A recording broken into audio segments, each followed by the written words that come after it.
You're alone. No signal, no help. Just the sound of your own breathing, sharp and uneven. The situation turns critical.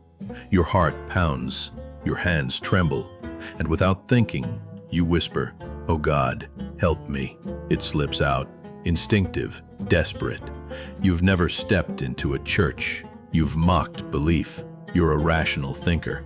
And yet, in that split second between fear and surrender, your mind reaches upward.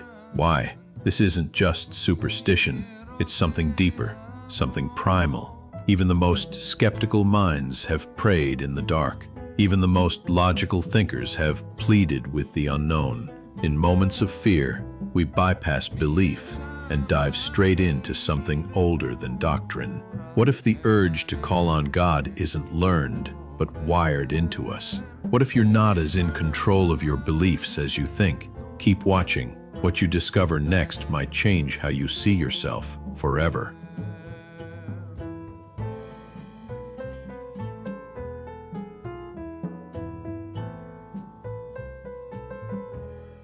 By the end of this video, you'll understand why the idea of God refuses to disappear, even in a world full of science, reason, and skepticism. We're not here to debate theology. We're here to explore the human mind.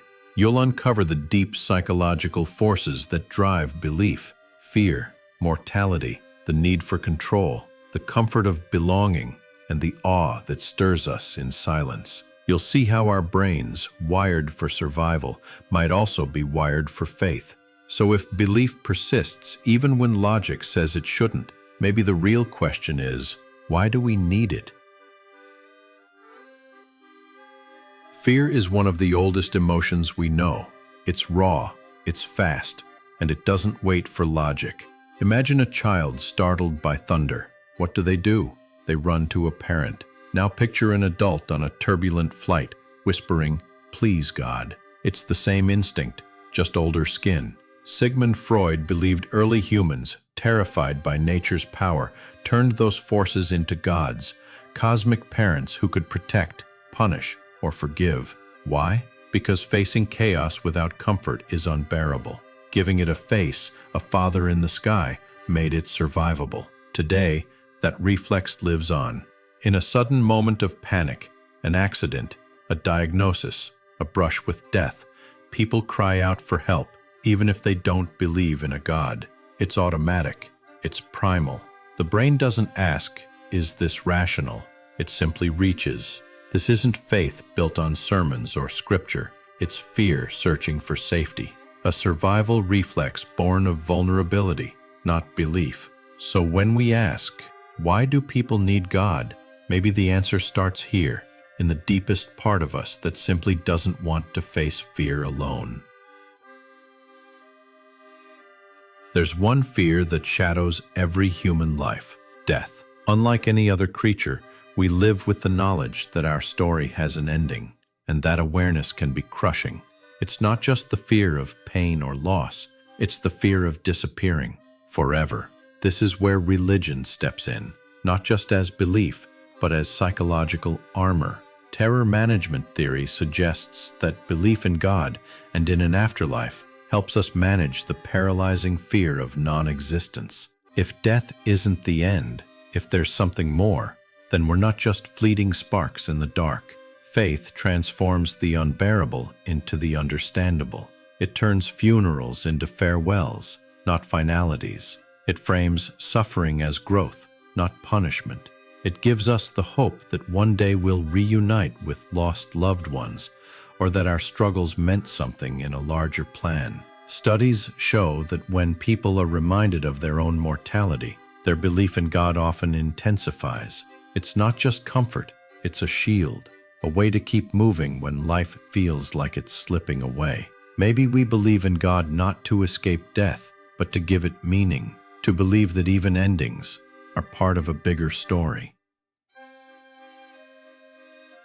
We like to think we're in control, that if we plan enough, work hard enough, stay careful enough, life will cooperate.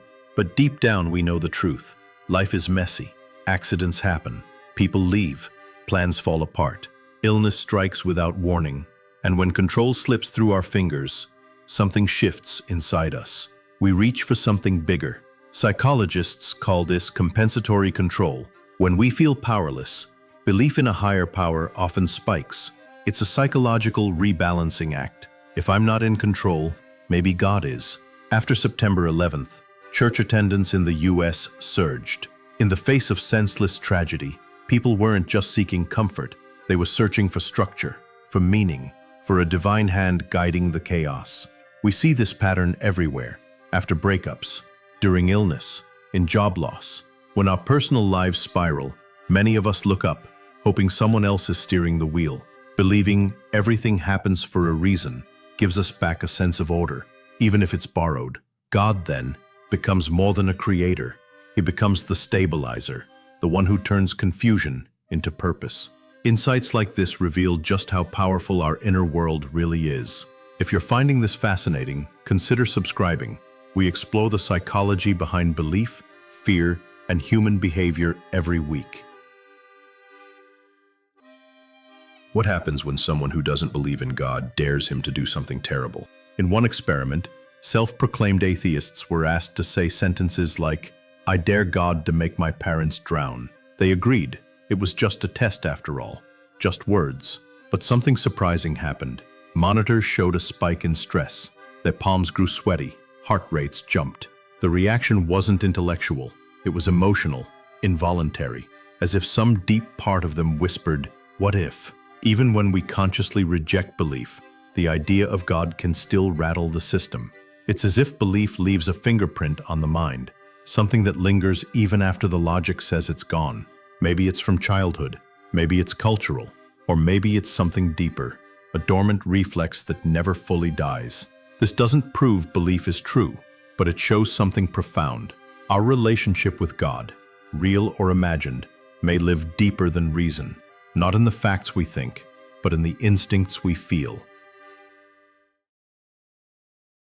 Long before a child learns about religion, they believe the sun shines to keep them warm, that flowers exist to make the world pretty, that someone, somewhere, meant for things to be the way they are. Psychologists call this intuitive theism.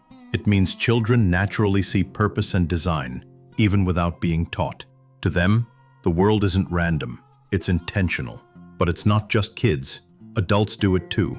Our brains are pattern-hungry machines. We're wired to spot connections, even where none exist. A rustle in the bushes must be something watching. A stroke of luck must be for a reason. This instinct comes from evolution. Early humans who assumed someone was behind every shadow stayed alive.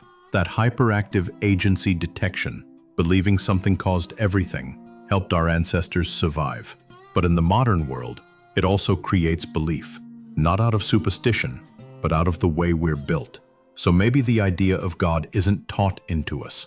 Maybe it's how we're programmed to make sense of the world in the first place.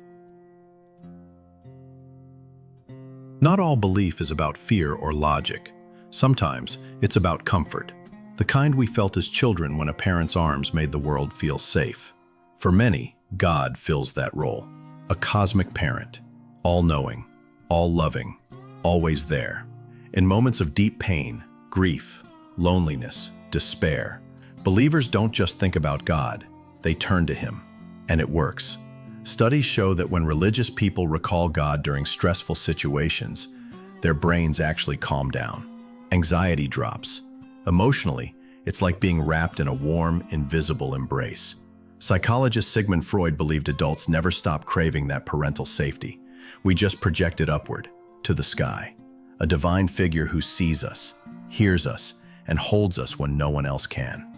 It's not about proof, it's about peace. For many, God isn't just a belief. He's a survival strategy, emotionally, spiritually, psychologically. The one presence they count on when everything else falls away. Humans are wired to connect. We need more than shelter and food. We need belonging. Belief in God often comes with more than personal faith. It comes with people, with community, with shared songs, stories, and purpose.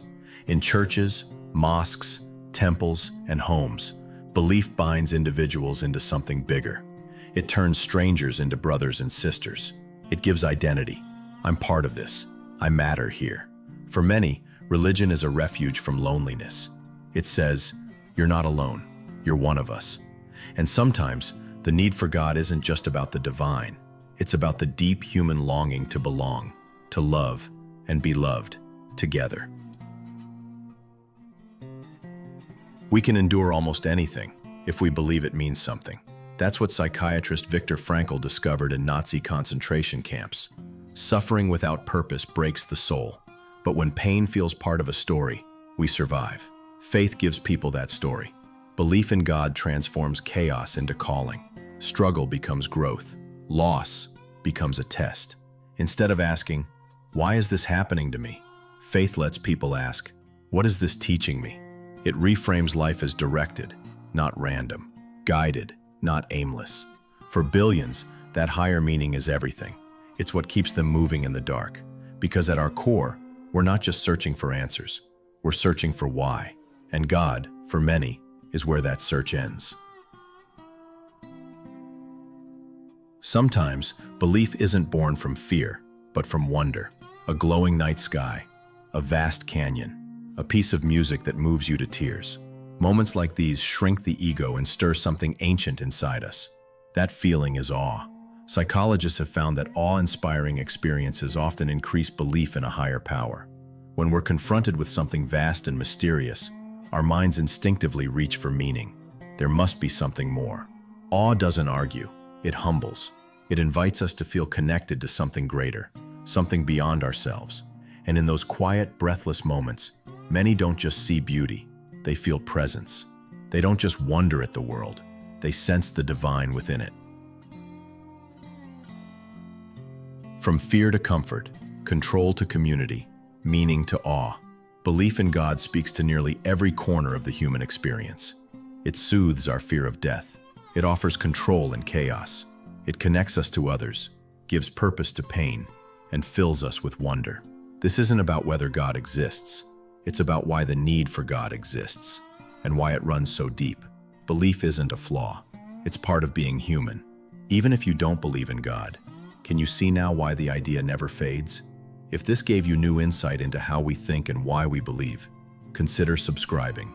We dive deep into the human mind every week, always chasing the truth beneath the surface.